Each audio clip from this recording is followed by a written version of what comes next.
નમસ્તે મિત્રો, story of જયુબામાં આપનું સ્વાગત છે. આજે આપણે ઉંબરા પર અટકેલા આશીર્વાદ એવા શીર્ષક સાથે આપણે એક વાર્તા સાંભળીશું. માનો ઉમરો અને દીકરાની આખરી ડાયરી. આંખોમાં અંધારું લાવી દે તેવો આખો ઓરડો, અને એ ઓરડામાં ઉંબરા પર આંસુથી ભીંજાયેલી એક ડાયરી પડી હતી.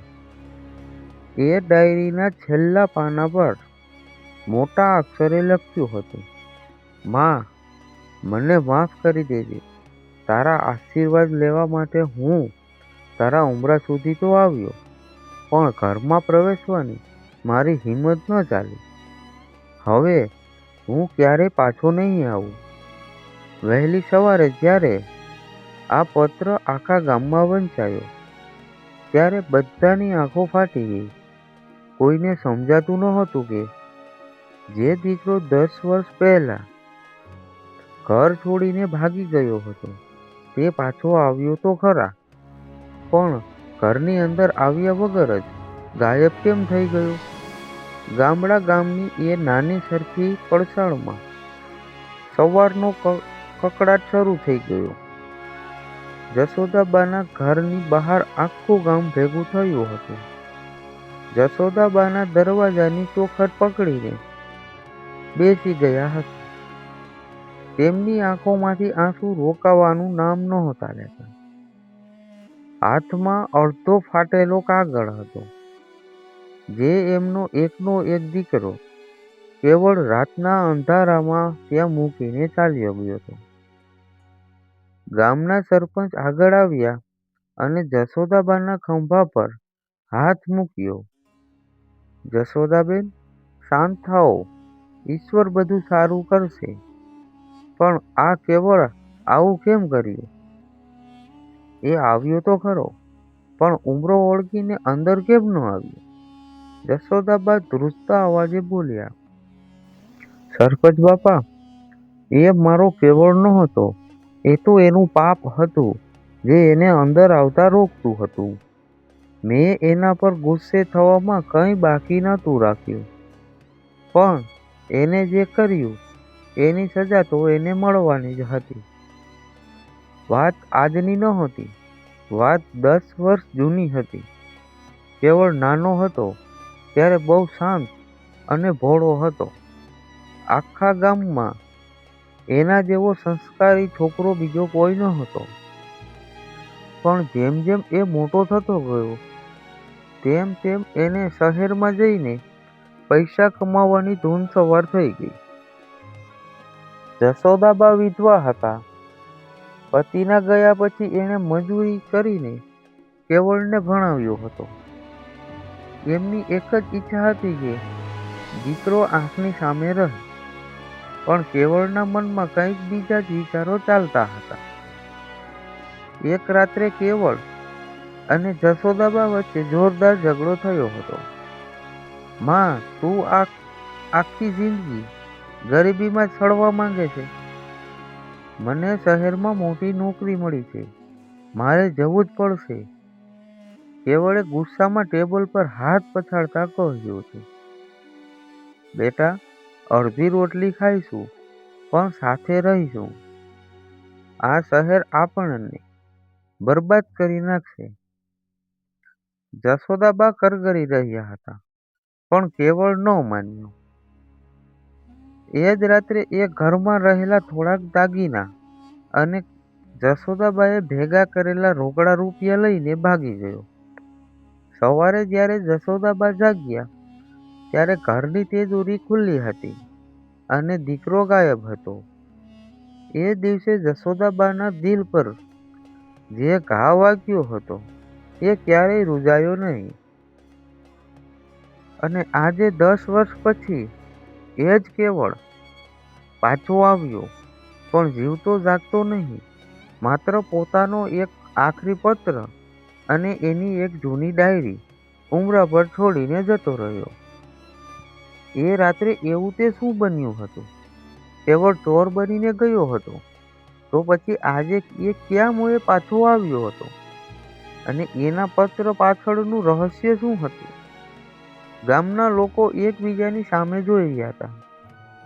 બધાના મનમાં એક જ સવાલ હતો કે હવે આગળ શું થશે? ગામના લોકો હજુ પણ જશોદાબાના ઘરની બહાર અંદરો અંદર ગણગણાટ કરી રહ્યા હતા. સરપંચે કેવલની એ જૂની ડાયરી હાથમાં લીધી.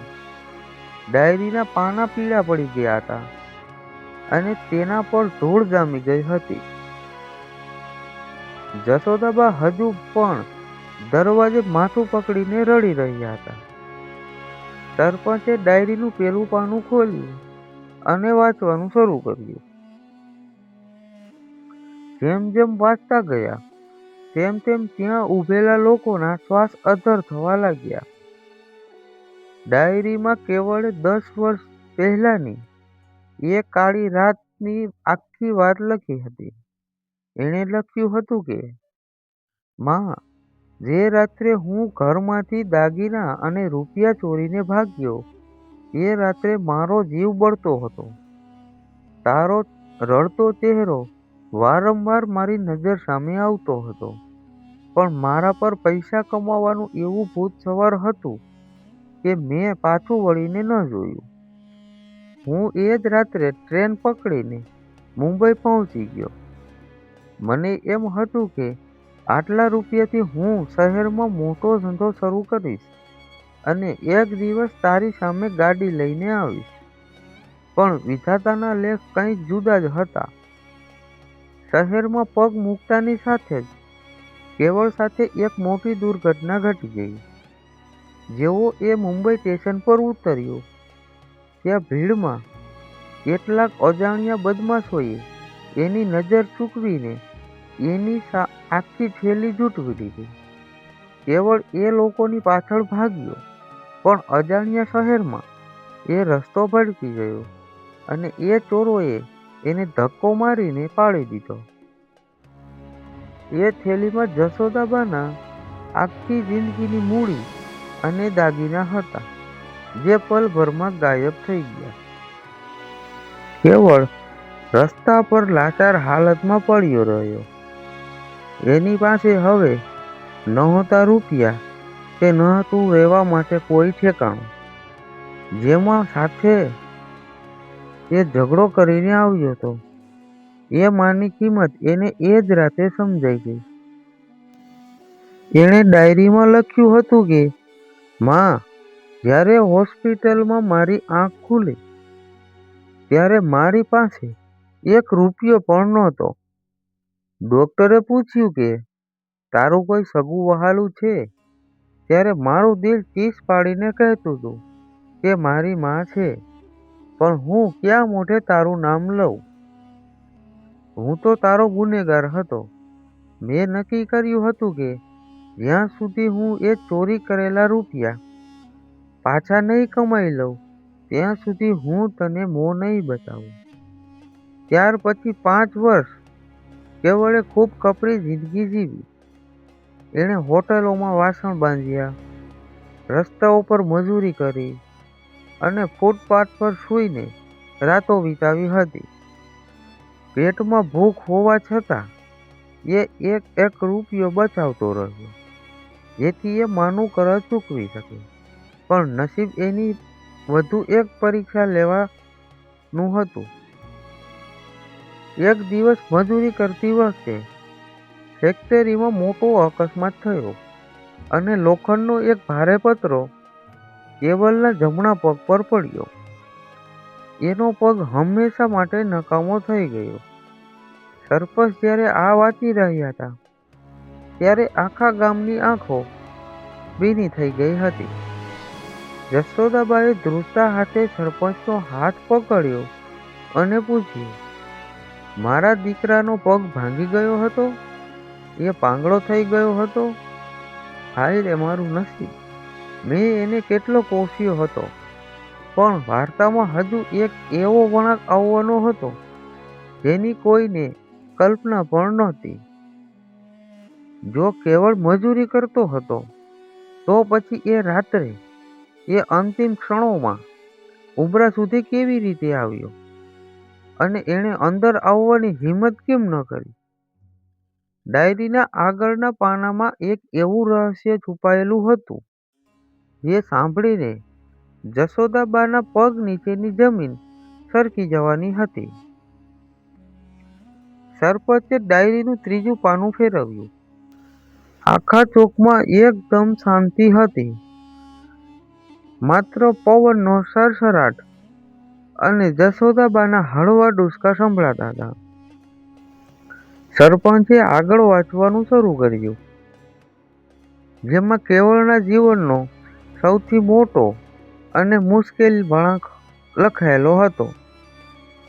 માં, પગ ભાંગી ગયા પછી કોઈ મને મજૂરીએ રાખવા તૈયાર નહોતું. ભૂખના લીધે મારી આંતરડી કકળતી હતી. એવામાં મને શહેરી વિસ્તારનો એક માણસ મળ્યો જેનું નામ રઘુ હતું. એણે મને ખાવાનું આપ્યું અને રહેવા માટે છત આપી. મને લાગ્યું કે ઈશ્વરે મારી પર દયા કરી છે, પણ હું ખોટો હતો. રઘુ કોઈ સારો માણસ નહોતો. એ ગેરકાયદેસર અને ખોટા ધંધા કરતો હતો. એણે મારો મજબૂરીનો ફાયદો ઉઠાવ્યો. કેવળ લાચાર હોવાના કારણે રઘુએ એણે પોતાના ખોટા ધંધામાં હિસાબ કિતાબ રાખવાનું કામ સોંપ્યું. કેવલ ના છૂટકે એ દળદળમાં ફસાતો ગયો. ત્યાં પૈસા બહુ હતા. જોતજોતમાં કેવલ પાસે એટલા પૈસા આવી ગયા હતા કે જશોદાબાના ચોરાયેલા રૂપિયા 100 ગણા કરીને પાછા આપી શકે તેમ હતો. પણ એ પૈસા પાપના હતા. કોઈ ગરીબોની આંતરડી દુભાવીને કમાવેલા હતા. કેવલે ડાયરીમાં આગળ લખ્યું હતું કે માં, મારી તિજોરી નોટોના બંડલથી ભરાઈ ગઈ હતી, પણ રાત્રે મને ઊંઘ નહોતી આવતી.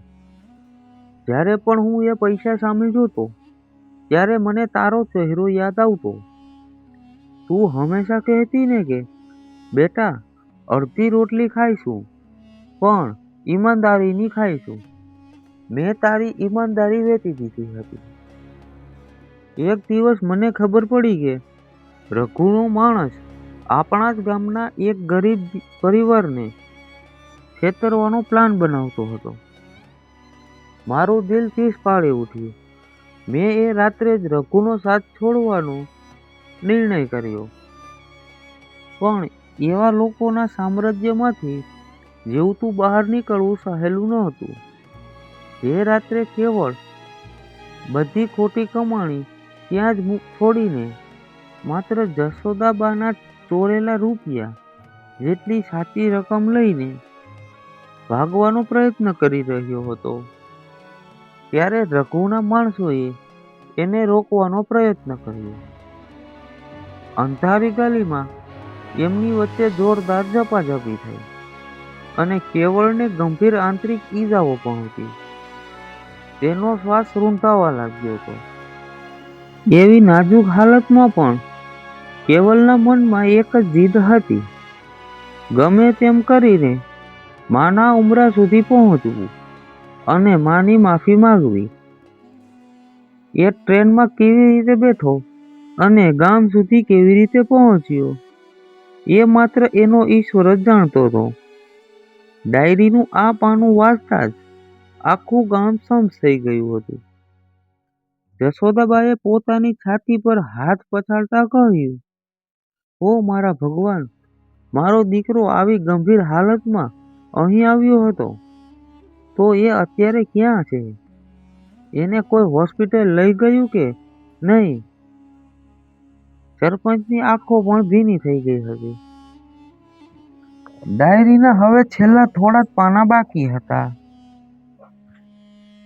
જેમાં એ રાતનું આખું રહસ્ય છતું થવાનું હતું. સરપંચે ધ્રુજતા હાથે ડાયરીનું ચોથું પાનું ફેરવ્યું. હવે ડાયરીના અક્ષરો ક્યાંક ક્યાંક ફેલાયેલા હતા, જાણે લખતી વખતે કેવલના હાથ ધ્રુજી રહ્યા હતા.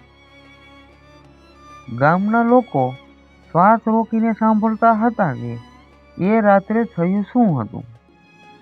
ડાયરીમાં આગળ લખ્યું હતું કે માં, મારા ઘૂંટેલા શ્વાસને જેમ તેમ રોકીને હું લંગડાતો વહેલી સવારે આપણા ગામના પાદરે પહોંચ્યો. ગામની એ માટીની સુગંધ આવતા જ મારી આંખોમાંથી આંસુ વહી ગયા. મને લાગ્યું કે હવે હું મારી માના ખોળામાં માથું મૂકીને શાંતિથી શ્વાસ લઈ શકીશ. રસ્તામાં મને બહુ તરસ લાગી હતી, પણ હું ક્યાંય રોકાયો નહીં. મારો જીવ બસ આપણા ઘરના એ ઉંબરા સુધી પહોંચવા માટે તડફડતો હતો. કેવળ જેમ તેમ કરીને ઘરની પડસાળ સુધી પહોંચ્યો. આખું ગામ ત્યારે ઘસઘટાટ ઊંઘતું હતું. ઘરમાં ઝીણો દીવો સળગતો હતો. કેવળે બારીમાંથી અંદર જોયું તો જશોદાબા ભગવાનની મૂર્તિ સામે હાથ જોડીને બેઠા હતા. 10 વર્ષમાં જે માં સાવ અડધી થઈ ગઈ હતી. માથાના બધા વાળ ધોરા થઈ ગયા હતા. કેવળનો હાથ ઘરના દરવાજાને અડવા જઈ રહ્યો હતો. ત્યાં જ એના કાનમાં જશોદાબાનો અવાજ પડ્યો. જશોદાબા ભગવાન સામે રડીને કહેતા હતા કે હે ઠાકોરજી, મારો કેવળ ભલે મને રડતી મૂકીને ભાગી ગયો. ભલે એને મારી આખી જિંદગીની કમાણી ચોરી લીધી, પણ એ જ્યાં પણ હોય ઈમાનદારીથી જીવે. જો એ કોઈ ખોટા રસ્તે ગયો હોય, કોઈનું દિલ દુભાવીને કમાતો હોય, તો એવા પાપી દીકરાનો મોં મને ક્યારેય ના બતાવતો. હું ભૂખી મરી જઈશ, પણ પાપની કમાણી કરનાર દીકરાનો હાથનું પાણી પણ નહીં પીવું. માના આ શબ્દો સાંભળીને ઉંબરા પર ઊભેલો કેવળ જાણે પથ્થર બની ગયો હતો. એનો ઉઠેલો પગ ત્યાં જ રોકાઈ ગયો. એણે ડાયરીના આગળ લખ્યું હતું કે માં, તારા એ શબ્દો મારા કાનમાં હથોડીથી જેમ વાગ્યા. મેં રઘુના કાળા ધંધામાં સાથ આપ્યો હતો, ભલે મજબૂરીમાં, પણ મેં પાપના અન્નના દાણા મોઢામાં નાખ્યા હતા. મને સમજાણું કે જો હું આ હાલતમાં તારી સામે આવીશ તો તું મને માફ તો કરી જ દઈશ, પણ તારું આખું જીવન એ વિચારમાં વીતશે કે તારો દીકરો પાપી નીકળ્યો. તારા એ સંસ્કારના કારણે જ મારો પગ ઉંબરો ઓળગી શક્યો નહીં. તારા આશીર્વાદ એ ઉંબરા પર જ અટકી ગયા. કેવળ ત્યાં જ ઉંબરા પર બેસી ગયો. તેનો જીવ સતત નબળો પડી રહ્યો હતો. એણે આ ડાયરી કાઢી અને ધ્રુજતા હાથે આ છેલ્લી વાતો લખી. એણે પોતાની સાથે લાવેલી પોટલી, જેમાં એણે મજૂરી કરીને કમાયેલા સાચા રૂપિયા હતા, એ પણ ત્યાં મૂકી દીધા. સરપંચે જ્યારે આ વાંચ્યું ત્યારે જશોદાબાએ જોયું તો દરવાજા પાસે એક કપડાની નાની પોટલી પડી હતી. એ પોટલી ખોલતા અંદરથી 100ની જૂની નોટો નીકળી, જે બિલકુલ ચોખ્ખી હતી. તેના પર પાપનો કોઈ ડાઘ નહોતો. પણ હવે સવાલ એ હતો કે કેવળ પત્ર અને પોટલી મૂકીને ક્યાં ગયો. ડાયરીના હવે છેલ્લા 2 પાના જ બાકી હતા, જે આખી વાર્તાનો સૌથી મોટો ચોંકાવનારો વળાંક લાવવાના હતા. સરપંચની આંખોમાંથી પણ હવે દળ-દળ આંસુ વહી રહ્યા હતા. ગામના યુવાનો જે અત્યાર સુધી શાંત ઊભા હતા, તેમાંથી 2-3 જણ આગળ આવ્યા. સરપંચ ધ્રુજતા હાથે ડાયરીનું 5મું પાનું ખોલ્યું.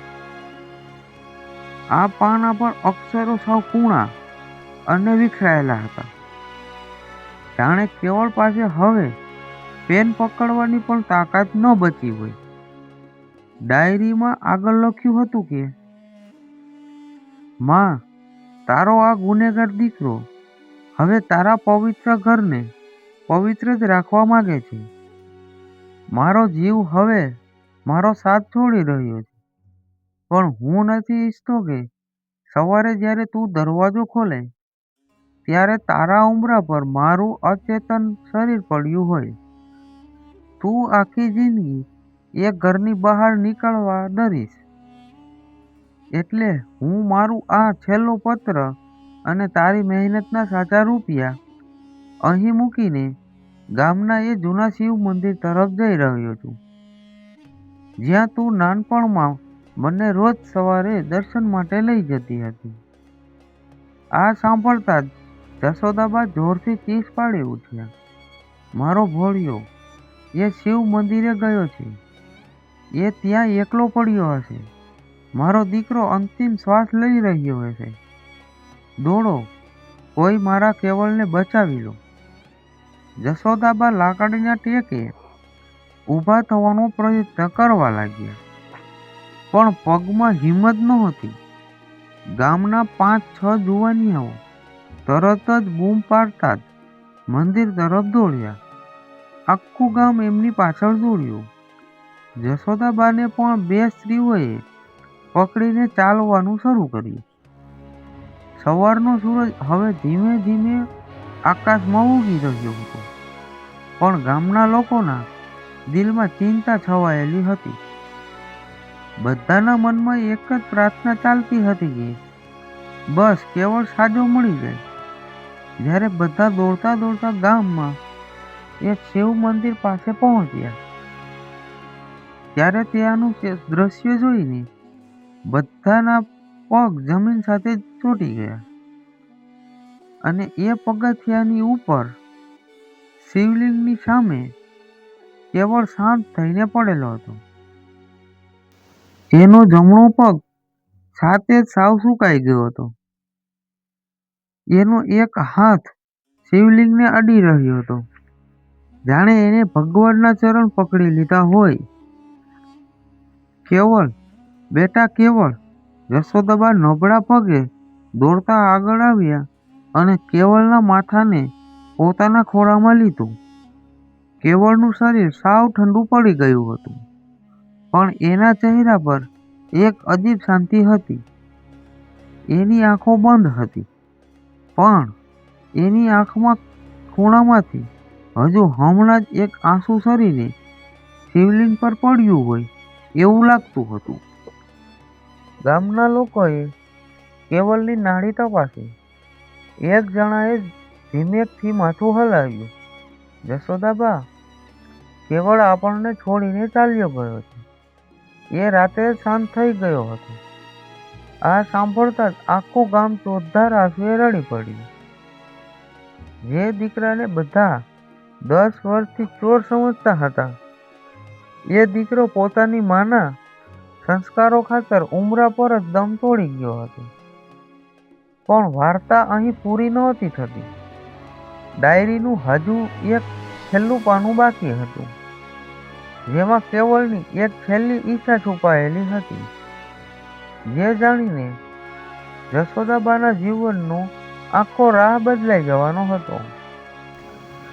કેવળના શાંત થઈ ગયેલા દેહને જોઈને આખું ગામ રડવા લાગ્યું. જશોદાબા એના માથા પર હાથ ફેરવતા ફેરવતા જાણે પથ્થર જેવા થઈ ગયા હતા. એમની આંખોમાંથી આંસુ ખૂટી ગયા હતા. એ શિવ મંદિરના ચોકમાં હજુ પણ સરપંચના હાથમાં પેલી ડાયરી ધ્રુજતી હતી. સરપંચે ભારે હૈયે ડાયરીનું એક છેલ્લું પાનું ખોલ્યું, જે કેવળની આખરી ઈચ્છા હતી. સરપંચે ગળગળા અવાજે વાંચવાનું શરૂ કર્યું. માં, મને ખબર છે કે તું અત્યારે રડતી હશે, પણ તારા આ દીકરાએ હવે તારા આંસુ નહીં, પણ તારો એ હસતો ચહેરો જોઈએ છે. મેં જે ભૂલો કરી એની સજા ભગવાને મને આપી દીધી છે, પણ માં, મેં જે આ સાચી મજૂરીના રૂપિયા છે તે ઉમરા પર મૂક્યા છે. એ રૂપિયાથી તું ઘરમાં એક અખંડ દીવો પ્રગટાવજે. એ દીવો મને યાદ કરવા માટે નહીં, પણ એ વાતને સાક્ષી પૂરવા કે તારો દીકરો ભલે રસ્તો ભટક્યો હતો, પણ અંત સમયે એ તારા સંસ્કારોની આંગળી પકડીને વિદાય થયો હતો. ડાયરીના એ છેલ્લા શબ્દો આખા વાતાવરણમાં ગુંજી ઉઠ્યા.